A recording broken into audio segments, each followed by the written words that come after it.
So let's talk about names in mediumship and why is it so painfully hard to get the right names right.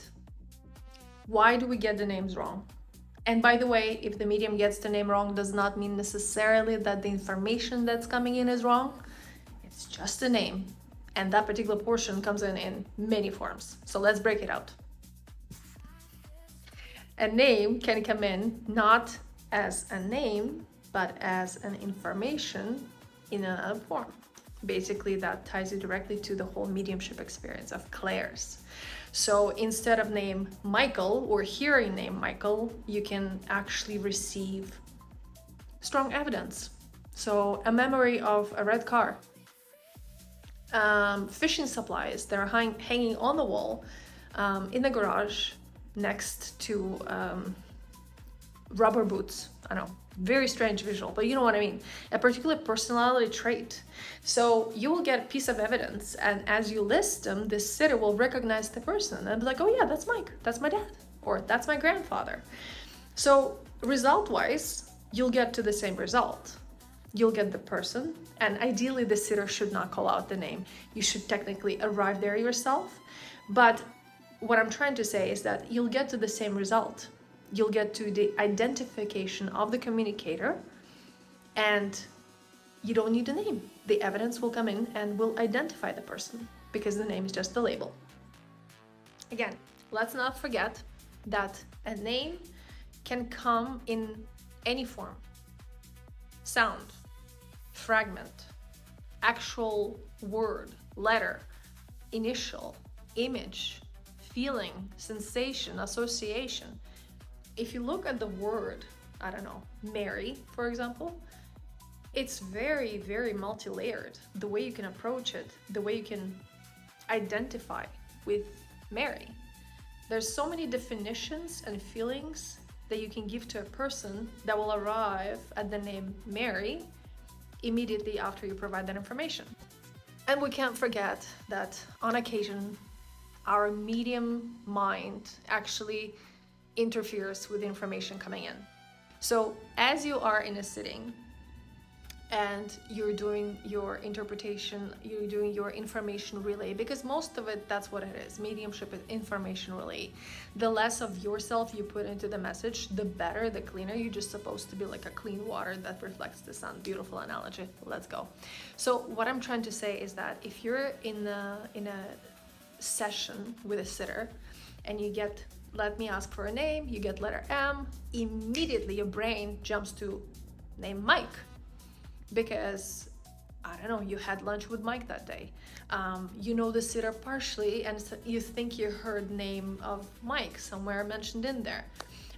You saw name Mike on a meeting invite yesterday, and it just kind of pops up into your brain. So we do interfere with it, and interpretation will get biased to your personal experiences. That's why it's also important as you're going into a mediumship session, you have to kind of shed off all those lenses and just say whatever information comes in as is, I relay as is, right? So you're not adding anything from yourself, you're not putting it through your lens of experience. And that would be one good example. So I guess the key is to ask this: what did I actually receive before my mind jumped in and explained it to me? Now, another form of name arrival could be association. So basically, the spirit will give you information on the person who communicated you very closely, right? So, and that's a little bit twisted, but again, nothing in spirit communication is straightforward or fixed. It's a very fluid process. You have to go with it. You have to have an open mind. You can't just set fixed parameters and feed your sessions through it every time, thinking that it's going to be following the same template. Every time is different. Every time is emotional. Every time is, it's very eye-opening. It's very insightful, but at the same time, it's very emotionless for you as the reader, because the key is not to stay attached through the process, but to be detached enough, but at the same time connected enough so you can translate all of that information coming in. So what was I saying? Association. So when you ask for a name, sometimes the spirit will tell you, well,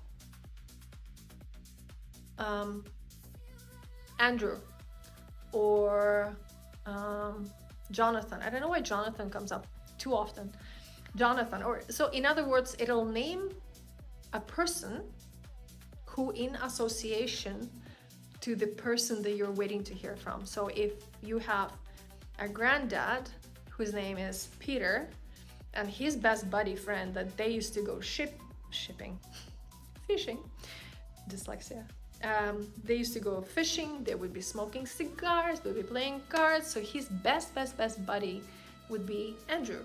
So as you ask spirit for name, you can get description of Andrew, name of Andrew, and by association, that'll lead you out to a grandfather that the sitter is looking to connect with. So just to sum up, as I mentioned, a name or any other request for evidence, a particular piece of evidence, it will arrive to you in many forms. You can't control the way it comes to you. You can't control how you interpret it and the guarantee that you will interpret it in the right way. Just like with mediumship, you just have to kind of go with it, surrender, and know that anything that comes through is the information from spirit. A name can come in through many clairs. You can hear it, you can see it, you can feel it. You can be given it by association for you or for your sitter. So keep that in mind. It's not a straight line game. Now also, we can't forget the fact that sometimes the medium is simply wrong. That happens. That happens. And that just requires practice and ability to surrender. That's key. That's key in mediumship. So visit my website at spiritwhispersonline.com, do the quiz, do the assessment, and check out the mediumship development deck. Chat me up if you have any questions. Ciao.